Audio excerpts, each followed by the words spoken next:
Reading the newspapers then saying, no, Ian Rush wasn't good enough to play for Everton, and I was absolutely gutted. When I got the chance to come to Liverpool, my first thing was, I'm going to make them pay for that.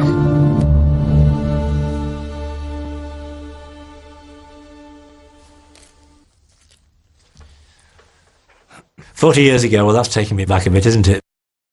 I've been with Radio Merseyside for just over 12 months. Okay. There wasn't so much media then. There were sometimes 6 national newspaper reporters who would be going along, a couple of local radio guys and someone from the Post and Echo. Yeah, I was 21 at the time, yeah. Been following Liverpool since the late 60s. And it's just been a constant since then, you know. Well, my dad was a blue, and my mum was a red, so firstborn was a blue, secondborn was a red, thirdborn was a blue. If there'd have been any more, he or she would have been a red, you know. So I looked out there, I think, you know. A lot to thank you all for. Oh, not half. Not half.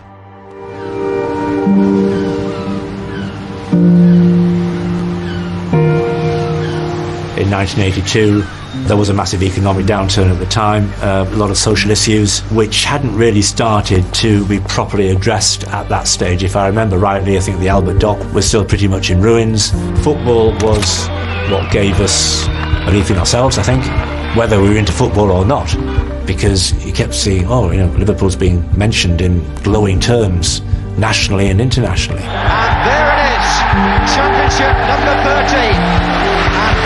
In the last 7 seasons. Even though it was like dark times and that, it was okay. I mean, we were top of the tree. The fashion, well, we started, still going on. The music, I mean, the things that people generally think about Liverpool is the football, the music and the fashion, and it was all there in the 80s. Their 13th championship. The two teams, the two clubs are very different. You know, Liverpool, they were the top team in Europe. And they had a settled squad, they had settled management. Bob Paisley is still there. They had players who, because of the philosophy in the Liverpool camp, which was instilled in them, not just by Bob Paisley, but also by Ronnie Moran, Joe Fagan and Roy Evans, that backroom team, the boot room team, they were so important. That's what made them winners, as much as the quality of the players. It was like, you're never going to get beat, you know, that was the thing. It was just a roller coaster. But like, you know, as opposed to going like that, just that, a roller coaster on the up all the time. You think, oh, what else can we do? There's nothing left for us to win or do. And the championship is with Liverpool yet again.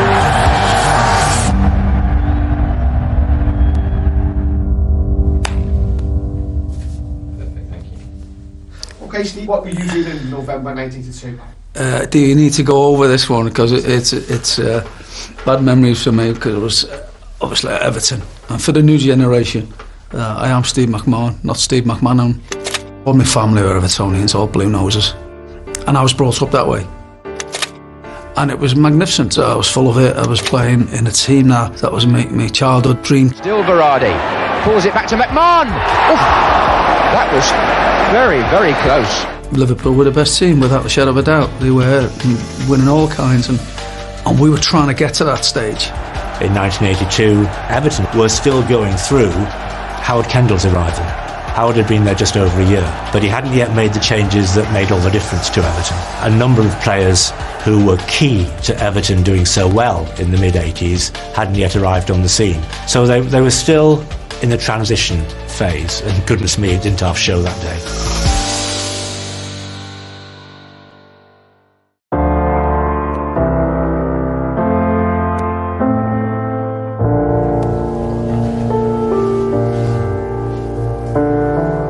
As soon as you go back pre-season and the fixtures come out, everyone's going, when's the first derby?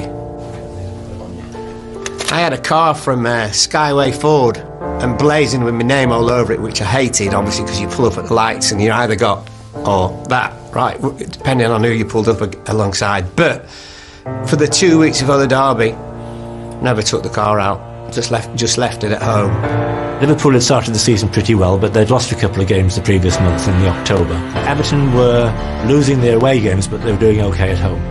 Usually when the derby come around, it was our chance to get some success for that season. We knew, realistically, we weren't the best team. Everybody knows it. Whether you're bottom of the league or top of the league, you go into a derby and anyone can win it. Howard was upbeat. He was a confident manager, and he believed in his team. Bob, Joe, Ronnie, all those kind of... They always played it down, but you knew it was a massive rivalry. Bob Paisley, just came to me before the game. He said, no one scored a hat-trick in a Merseyside derby in more than 40 years. And I was just looking at him, saying, why are you telling me this? Why are you telling me that? And they must have put that into my head without me knowing it. The Merseyside derby, still the most vibrant occasion on the English football calendar. Getting a ticket was like the holy grail, if you like, I've got my ticket for the derby. Where was your ticket for? Glad the streets up here. And because Everton used to come in the Cop, didn't he, in them days? And we used to do the same. There was no malice. You'd go to the pub and have a pint with them. Glenn Keeley, he replaces Mark Higgins at number 4. The only other player not to have tasted this big occasion is number 11 Kevin Sheedy, signed from Liverpool in the summer. So too was number 8 David Johnson, who in the past has scored the winning goal in these fixtures for both Everton and Liverpool, while number 10 Andy King struck the only goal here in 1978, Everton's only victory in the last 21 league meetings between the clubs. Liverpool field the side which beat Helsinki on Tuesday. Craig Johnston continues at number 5 in place of Ronnie Whelan. And the Mersey sound rings out as Everton kick off, playing from right to left in the white shorts. It's faster, it's mad. It's honestly mad. Absolutely. Never seemed to be any space or any time during the game that it was easy. It's always 100 miles an hour and keep going. People say it's 100 mile an hour, but it wasn't. It was more than that. And the thing about it is, you just didn't have time to think. You just played, and afterwards you suddenly think, well, why did you do that then? Well, you did it because this is massive pressure on you. You can't not give 100% in derby games. The fans will find you out. It's simple. There's no excuse for it. The press box at Goodison Park, supporters were all around us, and that was great because that created the atmosphere. He didn't need any phony atmosphere, pre-recording or anything like that. Every single Everton fan was well and truly up for it. Well, we had the park end, didn't we? There was a fair, smattering of Liverpool dotted all around the ground kind of thing. Sometimes when you're playing away from home, the away supporters are louder. Because when I'm at Anfield, I could hear Everton supporters. When you're at Goodison, you hear the Liverpool supporters.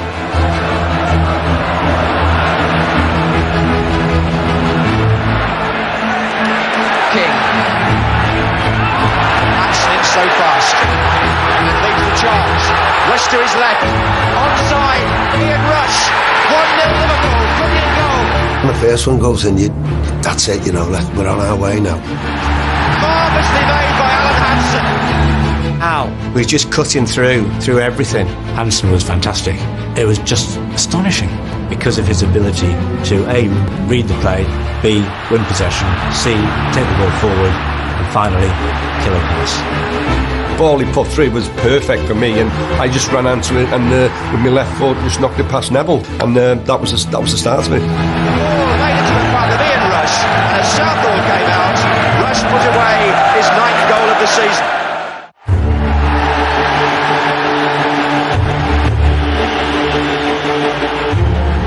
It was Glenn Keeley's first game. Howard got him on loan from Blackburn. Howard made probably one of his few monumental mistakes, I think, because Glenn Keeley had been in a contract dispute with Blackburn Rovers, so he'd not had a proper pre-season. He'd not played any game for Blackburn Rovers, and all of a sudden he comes to Everton, and a week after signing, he's chucked into the derby match. Threw him in at the deep end, centre-back, against King Kenny and Russia. Keeley could get caught here, he's pulled him back, and is that the goal? Scoring opportunity denied. Does Keeley have to go off? The football authorities had brought in a rule whereby a quote professional foul would be punishable by an immediate red card. But Glenn Keeley had not played under those rules, and he admitted afterwards that he was a bit hazy about what it all meant. Referee Derek Civil in a quandary again here, really. What does he do with Keeley?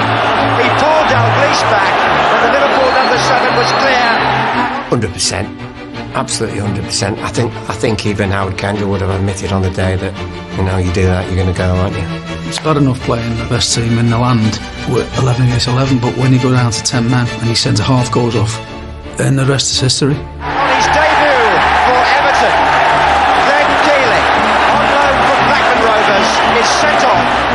obviously had a negative effect on Everton, but I don't think it would have changed anything throughout the course of the day. In fact, we might have even won more. If Glenn Keely would have stayed on, it would have been 8. That's what they say.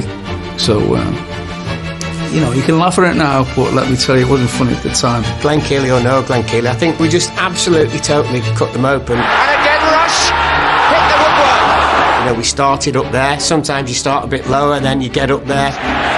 Dalglish, fine save by Southall. And I just remember just completely being in control of the game. And Dalglish is to his right, and he's missed it. We just took it to a different level that day. And Dalglish is fairly offside. Offside, I think. The Everton team, it wasn't the same calibre as Liverpool. They were playing their game at a different level. And Lee again hit the bar, and the goalkeeper didn't know what was happening. I thought I'd scored with a header. Lawrenson. Proper header down, and he still saved it. And the 127th Merseyside derby has produced a catalogue of incidents in the first half. Referee Derek Civil sending off Glenn Keely of Everton, but Liverpool at half-time lead by 1 goal to 0.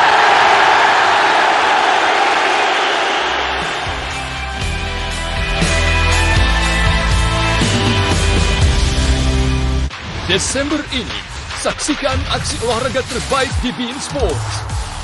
2 tim, 1 kota, saatnya derby Barcelona.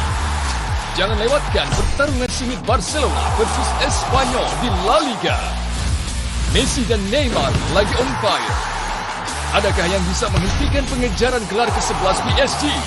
Cari tahu di Ligue 1. Derby Melbourne menjadi pusat perhatian.